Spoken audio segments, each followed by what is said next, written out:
Com 3 e 1 desta segunda-feira e hoje, em um evento em Pernambuco, o ministro do Supremo Tribunal Federal, ministro Gilmar Mendes, fez duras críticas a juízes e promotores. O ministro, que também é presidente, do Tribunal Superior Eleitoral, condenou o que chamou de abusos em investigações.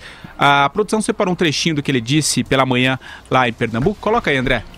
Expandiu-se demais a investigação, além dos limites. Abriu-se inquérito para investigar o que já está explicado de plano. Mas qual é o objetivo? É colocar medo nas pessoas, é desacreditá-las. E aí as investigações devem ser questionadas. Não se faz democracia sem política e sem políticos. E isso precisa ser reconhecido, e reconhecido pelas instituições. Ah, ministro, quem sabe um governo de juízes ou de promotores. Deus nos livre disto. Deus nos livre disto.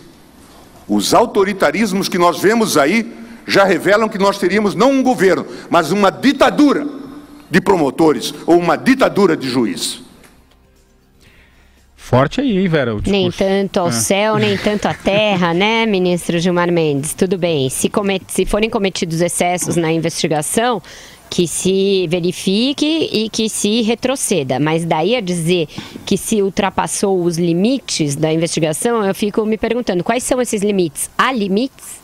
Há pessoas intocáveis? Há inquéritos que não podem ser abertos? Há pessoas que não podem ser investigadas? Expandiu-se demais as investigações.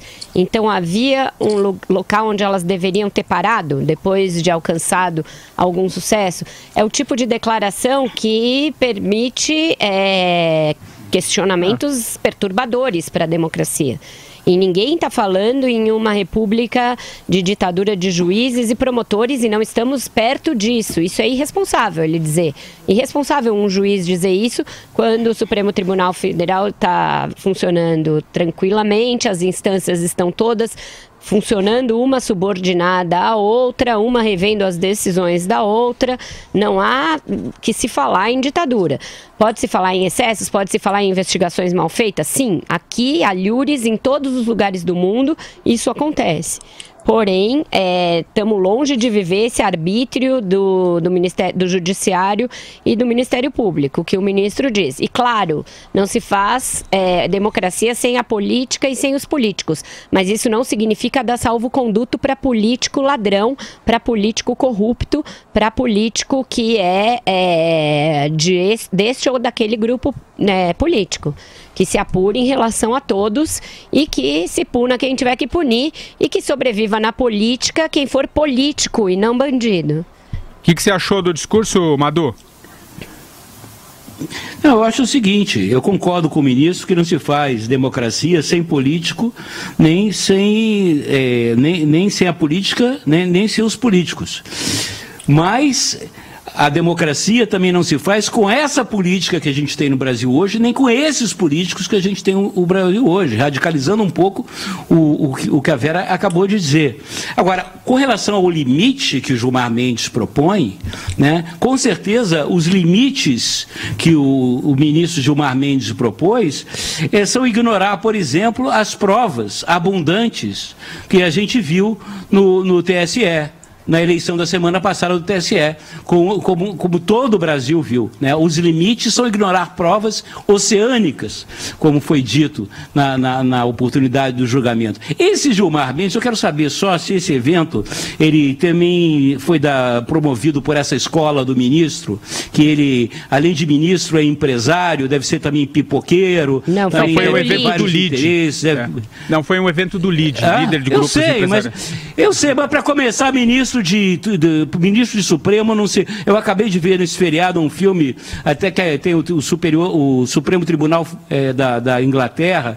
Lá os ministros se dão a respeito, apesar de usarem peruca ridícula, se dão a respeito. Não ficam feitos araras de evento como o Gilmar Mendes, que fica pulando de galho em galho, falando blá blá blá a semana inteira. E quando chega na hora de julgar, como foi semana passada, lá no Tribunal Superior Eleitoral, ele faz aquela besteira que ele fez lá, ignorar provas importantes. Ora, seu Gilmar Mendes, tenha vergonha na cara. O senhor está preocupado porque o senhor tem rabo preso. Tem rabo preso. Né? Os limites são os seus interesses, são as suas preocupações, são os prováveis malfeitos que a Vossa Senhoria provavelmente deve estar envolvido, seu Gilmar Mendes. E disse. O problema não é a expansão das investigações, como diz o Gilmar Mendes, porque se essa expansão se der dentro dos limites da lei, ela é bem-vinda. Não há um lugar restrito para se investigar. Tudo é passível de investigação. O problema, portanto, são os métodos investigativos. Esse é o problema. Isso é que precisa ser revisto. Por exemplo, aceitar e difundir como prova contra o presidente da República uma gravação não periciada. Isso significa também queimar etapas do que se espera seja o processo. Não se faz, de fato, democracia sem políticos e sem política. Mas no Brasil hoje, a atividade política está criminalizada, nivelada por baixo. E isso também serve a um propósito. Tá? Com todo mundo na lama, com todos os bandidos igualados, porque, eu vou repetir, eu não acredito que a maior organização criminosa do Brasil seja o Michel Temer, o líder. É outra. Essa outra, a do PT, é que é beneficiada, com todo mundo na lama. A política está na lama no Brasil. Isso é péssimo. Outra coisa, os procuradores, os promotores, eles não, evidentemente, eles não governam o país, mas eles podem paralisar. E o Brasil está paralisado. Com essa cultura bizarra e inaceitável de a cada dia uma nova acusação contra alguém. A conta gotas. Todo dia alguém sob suspeita. Todo dia alguém acusado. Não dá nem tempo de verificar se a acusação tem consistência. É o conta-gota para manchar reputações, para destruir reputação, para impedir que o país está paralisado. De fato, existe um ambiente de medo. Não é porque o Gilmar Mendes está falando que a gente tem que também, não, tá tudo errado. Não é assim. Tem coisas corretas no que ele diz. Mas aí eu não acho que o Brasil esteja paralisado por conta das investigações. Não acho. Tá paralisado. Tá paralisado, Vera, porque Andreasa, as investigações têm implicação política. Acho que não se faz nada, porque todo dia tem uma nova denúncia. Não, é claro que elas estão, agora... mas todo dia tem uma nova denúncia contra o Lula também. Ele já tem, por exemplo, 6. Contra o Lula? Contra o Lula tem um mês que não há nada contra o Lula, Vera. Ué, mas tem 6 isso aqui, eu tô contando. E elas são a conta-gotas, se for analisar por esse aspecto. Vera, desde o evento JBS, Joesley Batista, o Lula saiu do noticiário. Não, ele é o maior mas o que eu tô dizendo é que as coisas são por conta-gotas porque as investigações, elas uma puxa a outra realmente. Não, Vera, é porque há a cultura do vazamento no Brasil. Cada dia se vaza um pouquinho. É nisso que a gente está vivendo. E aí, agora a gente está, por exemplo, ninguém acha isso bizarro, nós estamos há 3 semanas, mais ou menos, com o Procurador-Geral da República dizendo que vai soltar uma denúncia contra o presidente. Ele parece o João Gilberto tocando violão, né? Acelera, atrasa, faz o que quer. E o país está parado esperando essa denúncia. Isso é bizarro. É bizarro. Denuncia logo, meu filho. Ou então marca uma data para o país poder andar. Andreasa, vai Madu.